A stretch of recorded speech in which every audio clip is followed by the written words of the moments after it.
Video उपयोगी लगे तो लाइक सब्सक्राइब जरूर करिएगा, जिससे आगे वीडियो मिलती रहे। फिर आप भूल जाते हैं तो बढ़ते हैं कहानी की तरफ ही।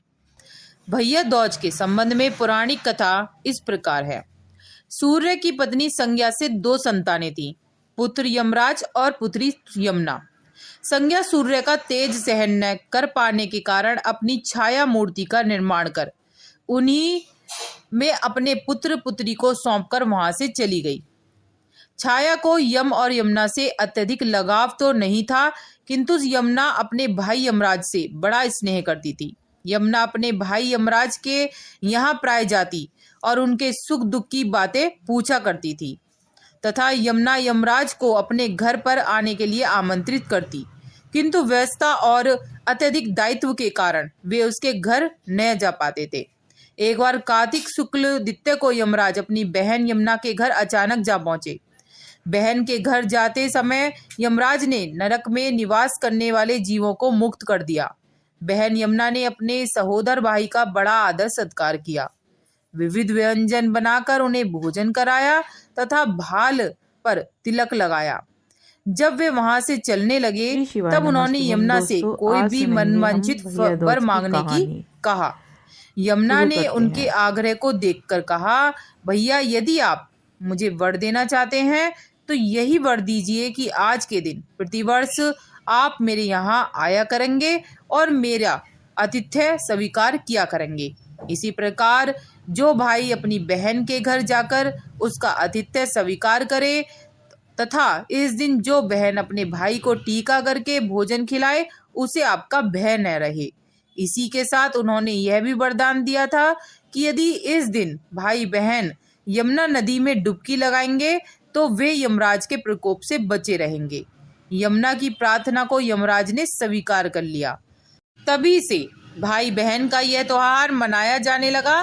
भाई दूज त्योहार का मुख्य उद्देश्य भाई बहन के मध्य प्रेम संबंध लाना है। अब कर लेते हैं भाई दूज की दूसरी कहानी। एक बुढ़िया थी, उसके 7 बेटे और एक बेटी थी। बेटी की शादी हो चुकी थी। जब भी उसके बेटे की शादी होती, फेरों के समय एक नाग आता और उसके बेटे को डस लेता था। बेटा वहीं खत्म हो जाता और बहू विधवा। इस तरह उसके 6 बेटे मर गए। 7वें की शादी होनी बाकी थी। इस तरह अपने बेटों के मर जाने के दुख में बुढ़िया रो रो के आधी हो गई थी। भाई दूज आने को हुई तो भाई ने कहा कि मैं बहन से तिलक कराने जाऊंगा। माँ ने कहा ठीक है। उधर जब बहन को पता चला कि उसका भाई आ रहा है तो वह खुशी से पागल होकर पड़ोसन के गई और पूछने लगी, जब बहुत प्यारा भाई घर आए तो क्या बनाना चाहिए। पड़ोसन उसकी खुशी को देखकर जल भून गई और कह दिया कि दूध से रसोई लेप, घी में चावल पका। बहन ने ऐसा ही किया। उधर भाई जब बहन के घर जा रहा था तो उसे रास्ते में सांप मिला। सांप उसे डसने को हुआ। भाई बोला, तुम मुझे क्यों डस रहे हो। सांप बोला, मैं तुम्हारा काल हूँ और मुझे तुमको डसना है। भाई बोला, मेरी बहन मेरा इंतजार कर रही है, मैं जब तिलक करा के वापस लौटूंगा तब तुम मुझे ढस लेना। सांप ने कहा, भला आज तक कोई अपनी मौत के लिए लौट के आया है जो तुम आओगे। भाई ने कहा, अगर तुझे यकीन नहीं है तो तू मेरे झोले में बैठ जा। जब मैं अपनी बहन से तिलक करा लूं तब तू मुझे ढस लियो। सांप ने ऐसा ही किया। भाई बहन के घर पहुंच गया। दोनों बड़े खुश हुए। भाई बोला, बहन जल्दी से खाना दे, बड़ी भूख लगी है। बहन क्या करे, ना तो दूध की रसोई सूखे ना ही घी में चावल पके। भाई ने पूछा, बहन इतनी देर क्यों लग रही है, तू क्या पका रही है। तब बहन ने बताया कि ऐसे ऐसे किया है।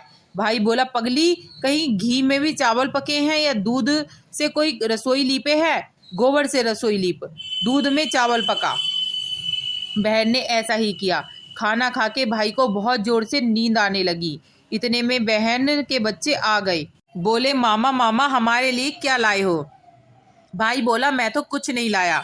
बच्चों ने वह झोला ले लिया जिसमें सांप था। जैसे ही उसे खोला उसमें से हीरे का हार निकला। बहन ने कहा, भैया तूने बताया नहीं कि तू मेरे लिए इतना सुंदर हार लाया है। भाई बोला, बहना तुझे पसंद है तो तू ले ले, मुझे हार का क्या करना। अगले दिन भाई बोला, अब मुझे जाना है, मेरे लिए खाना रख दे। बहन ने उसके लिए लड्डू बना के एक डिब्बे में रख कर दे दिए। भाई कुछ दूर जाकर थक कर एक पेड़ के नीचे सो गया। उधर बहन के जब बच्चों को जब भूख लगी तो माँ से कहा कि खाना दे दो। माँ ने कहा खाना अभी बनने में देर है। तो बच्चे बोले कि मामा का जो रखा है वही दे दो। तो वह बोली कि लड्डू बनाने के लिए बाजरा पीसा था, वही बचा पड़ा है, चक्की में जाकर खा लो। बच्चों ने देखा कि चक्की में तो सांप की हड्डियां पड़ी हैं। यही बात माँ को आकर बताई तो वह बावड़ी सी होकर भाई के पीछे भागी। रास्ते भर लोगों से पूछती, किसी ने मेरा गैल बटोई देखा, मेरा भाई किसी ने देखा, किसी ने मेरा बावड़ा सा भाई देखा। तब एक ने बताया कि कोई लेटा तो है पेड़ के नीचे, देख ले वही तो नहीं है।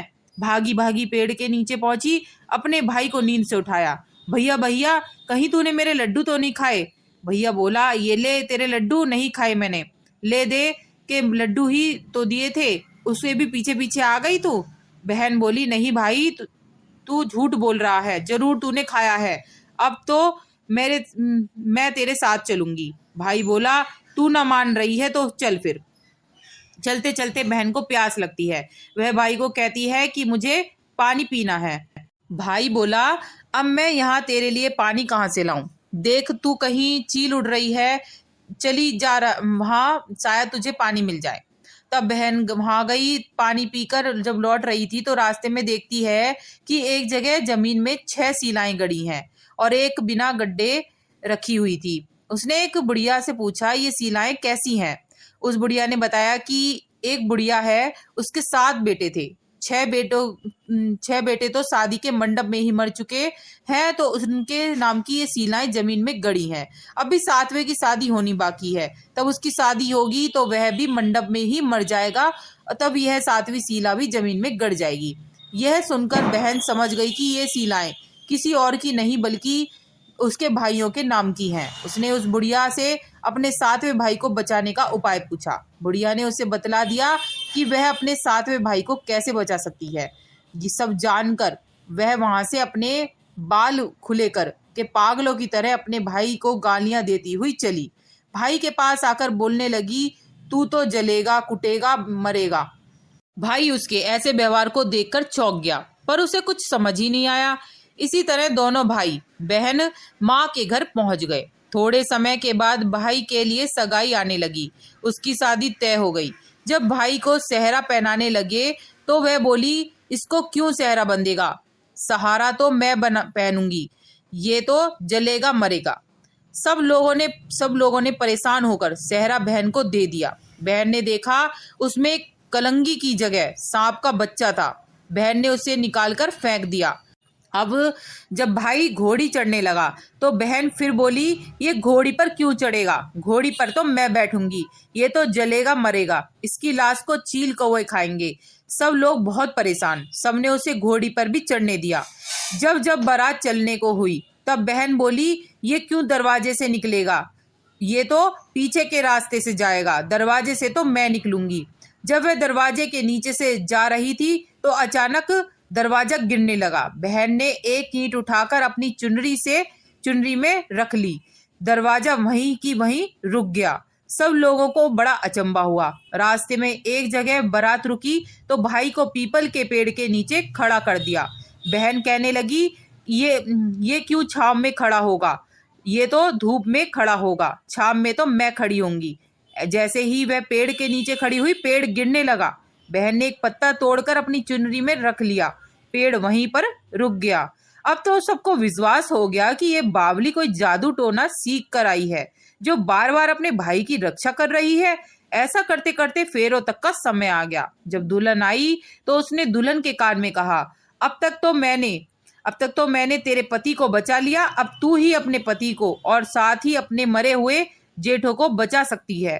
फेरों के समय एक नाग आया, वो जैसे ही दूल्हे को डसने को हुआ, दुल्हन ने उसे एक लोटे में भर के ऊपर से प्लेट में बंद कर दिया और थोड़ी देर बाद नागिन लहर लहर करती आई। दुल्हन से बोली, तू मेरा पति छोड़। दुल्हन बोली, पहले तू मेरा पति छोड़। नागिन ने कहा, ठीक है, मैंने तेरा पति छोड़ा। दुल्हन, ऐसे नहीं, पहले 3 बार बोल। नागिन ने 3 बार फिर बोला कि अब मेरे पति को छोड़। दुल्हन बोली, एक मेरे पति का क्या होगा, हंसने बोलने के लिए जेठ भी तो होना चाहिए, एक जेठ भी छोड़। नागिन ने जेठ के भी प्राण दे दिए। फिर दुल्हन ने कहा, एक जेठ की लड़ाई हो गई तो एक जेठ छोड़, वो विदेश चला गया तो तीसरा जेठ भी छोड़। इस तरह एक एक करके दुल्हन ने अपने 6 जेठ जीवित करा लिए। उधर रो रो के बुढ़िया का बुरा हाल था कि अब मेरा 7वां बेटा भी बाकी है जो मरने गया हुआ है। गांव वालों ने उसे बताया कि उसका बेटा बहुएं आ रहे हैं। तो बुढ़िया बोली, अगर ये बात सच है, मेरी आंखों की रोशनी वापस आ जाए और मेरे सीने के दूध की धार बहने लगे। ऐसा ही हुआ। अपने सारे बेटे बहू देखकर वह बहुत ही खुश हुई। बोली, यह सब तो मेरी बावली का ही किया हुआ है। कहाँ है मेरी बेटी? सब बहन को ढूंढने लगे। देखा तो वह भूसे की कोठरी में सो रही थी। जब उसे पता चला कि उसका भाई सही सलामत है तो वह अपने घर को चली। उसके पीछे पीछे सारी लक्ष्मी भी जाने लगी। बुढ़िया ने कहा, बेटी पीछे मुड़ के देख, तू सारी लक्ष्मी ले जाएगी तो तेरे भाई भाभी क्या खाएंगे?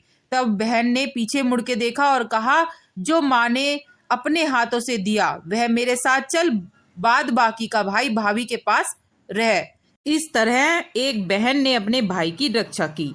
वीडियो उपयोगी लगे तो लाइक सब्सक्राइब जरूर करिएगा, जिससे आगे वीडियो मिलती रहे। और कमेंट में जय माँ लक्ष्मी जरूर लिखिएगा।